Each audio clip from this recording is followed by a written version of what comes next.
सांगली जिल्ह्यातील आटपाडी पोलिसांनी गुटखा तस्करी विरोधात मोठी कारवाई करत तब्बल 1,07,57,200 रुपयांचा मुद्देमाल जप्त केलाय। या कारवाईत पुण्यातील एका आरोपीला अटक करण्यात आली असून दुसरा आरोपी अद्याप फरार आहे। मिळालेल्या माहितीनुसार बनपुरी फाट्यानजीक पोलिसांनी मालवाहू टेम्पोची झडती घेतली। या तपासणी दरम्यान महाराष्ट्रात प्रतिबंधित असलेला मोठ्या प्रमाणातील पान मसाला आणि सुगंधित तंबाखूचा साठा आढळून आला।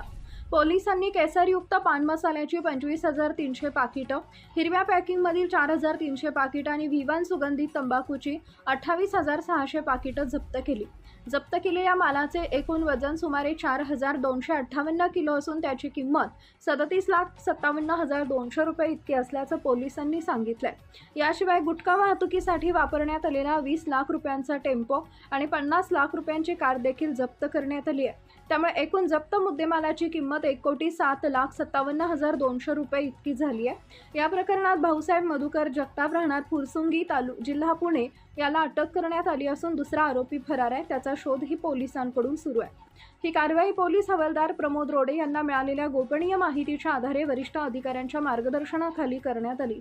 या गुटख्याचा साठा नेमका कुठून आणण्यात आला होता आणि तो राज्यातील कोणत्या भागात विक्रीसाठी जाणार होता याचा पुढील तपास सुरू आहे।